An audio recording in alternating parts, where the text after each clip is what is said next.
ہونے کی وجہ سے روپے پہ پریشر پڑے گا, روپیہ گرے گا. جب روپیہ گرے گا پھر کیا ہوگا؟ مہنگائی بڑھے گی. تو آگے مہنگائی آج زیادہ ہے, تو جب روپیہ مزید گرے گا تو اور مہنگائی بڑھ جائے گی, اور جب مہنگائی بڑھے گی غربت بڑھ جائے گی. 5 کروڑ پاکستانی ہیں جو غربت کی لکیر کے نیچے ہیں, اور اس کے اوپر 5 کروڑ پاکستانی ہیں جو اگر اسی طرح مہنگائی بڑھتی گئی جو بڑھتی جا رہی ہے تو وہ بھی غربت کی لکیر کے نیچے چلے جائیں گے. اس کا مطلب یہ ہے کہ 2 وقت کی روٹی نہیں کھا سکیں گے. تو ایک طرف معیشت نیچے جا رہی ہے, دوسری طرف میں آپ کو بتانا چاہتا ہوں کہ آج زراعت میں کیا ہو رہا ہے. جو ہماری آبادی ہے, دیہات کی آبادی, اور تقریباً ہماری ایک تقریباً آدھی آبادی بالکل زراعت کے اوپر گزارا کرتی ہے. تو میں یہ آج آپ کو ذرا زراعت کی جو میں نے حکومت کی ایک کمیٹی ہے, فائنانس کمیٹی آن ایگریکلچر, میں ذرا اس کی رپورٹ دینا چاہتا ہوں کہ انہوں نے اب وہ کیا کہہ رہے ہیں. وہ کہہ رہے ہیں کہ اس سال جو کپاس ہے وہ 25% کم ہوگی. 25% کپاس ہماری کم ہوگی. مکئی 3% کم ہوگی. گنا 8% کم ہوگا. جو پھر ہمارے لیے ایک آگے فکر کی چیز ہے وہ یہ کہ چاول 40% کم ہوں گے, یا اگلے سال چاول 40% کم ہوں گے. مرچیں 54% کم ہوں گی. اور یہ ہے ہماری اپنی گورنمنٹ کی فائنانس کمیٹی آن ایگریکلچر. اب یہ کیوں ہوا ہے, یہ کیوں کم ہو رہی ہیں؟ یہ اس لیے کم ہو رہی ہیں کہ اب ذرا آپ کو میں قیمتیں بتاؤں کہ ٹریکٹر کی پچھلے 5 مہینے میں جو ٹریکٹر کی سیل ہے وہ 45% کم ہو گئی ہے. اور پھر جو ڈی اے پی ہے, ڈیپ ہے, جو کہ کھاد ہے ایک, وہ 75% کم ہو گئی ہے. یوریا کھاد 8% کم ہو گئی ہے. پوٹاش کھاد 85% کم ہو گئی ہے. ڈیزل جو لوگ کسان خرچ کرتا تھا 22% کم ہو گیا. یہ کیوں ہوا ہے؟ ان کی قیمتیں بڑھ گئی ہیں.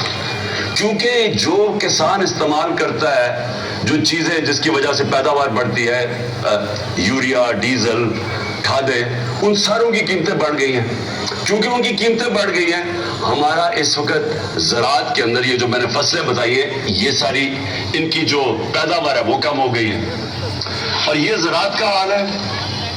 دوسرا انڈسٹری, ہم جب چھوڑ کے گئے تھے تاریخی انڈسٹری آگے بڑھ رہی تھی 27%. آج وہ گر کے آ گئی ہے 7 مہینے کے بعد 1% پہ. تو جب انڈسٹری بھی نیچے آ رہی ہے, زراعت بھی نیچے آ رہا ہے, تو دولت میں تو اضافہ ہو نہیں رہا پاکستان کے, بلکہ دولت کم ہوتی جا رہی ہے. اور جب دولت کم ہوتی جائے گی تو قرضوں کی قسطیں کدھر سے واپس کرنی ہے؟ اب یہ سوچنا ایک گھر ہے, گھر کے اوپر قرضے چڑھے ہوئے ہیں. گھر وہ قرضے کیسے اتارے گا؟ آمدنی بڑھا کے اتارے گا. جب وہ گھر کے سارے لوگ مل کے اپنی آمدنی کے اندر اضافہ کریں گے تو وہ اضافائی آمدنی کے ذریعے وہ قرضوں کی قسطیں واپس کریں گے. تو اگر گھر کی آمدنی کم ہو جائے وہ کیسے قرضے واپس کرے گا؟ اور جب وہ قرضے واپس نہیں کرے گا دنیا قرضے نہیں دے گی. دنیا قرضے نہیں دے گی تو ہمارا سب سے بڑا جو پھر سے میں کہہ رہا ہوں خطرہ ہے, روپے پہ پریشر پڑے گا. روپیہ کمزور ہوگا. جو ہوا ہے ان کے دور میں روپیہ تاریخی گرا ہے. تو روپیہ جب گرتا ہے تو ساری چیزیں مہنگی ہو جاتی ہیں. تیل, ڈیزل, بجلی, یہ سب جب روپیہ نیچے جائے گا یہ مہنگے ہو جائیں گے. اور یہ مہنگائی جتنی بڑھتی جائے گی غربت بڑھتی جائے گی. تو پہلے زراعت کا میں نے آپ کو بتایا, میں نے انڈسٹری کا بتایا آپ کو کہ وہ نیچے آ گئی ہے. اس کا مطلب بے روزگاری بھی بڑھ رہی ہے, مہنگائی بھی بڑھ رہی ہے. 50 سال میں سب سے زیادہ مہنگائی ہوئی ہے. اب عموماً تو حکومت کو فکر کرنی چاہیے. حکومت کی تو سب سے زیادہ زور لگنا چاہیے کہ جو معاشی بحران آ رہا ہے, یہ جو آگے تباہی آ رہی ہے, حکومت کو تو سارا وقت اس کے اوپر زور دینا چاہیے. لیکن حکومت کیا کر رہی ہے؟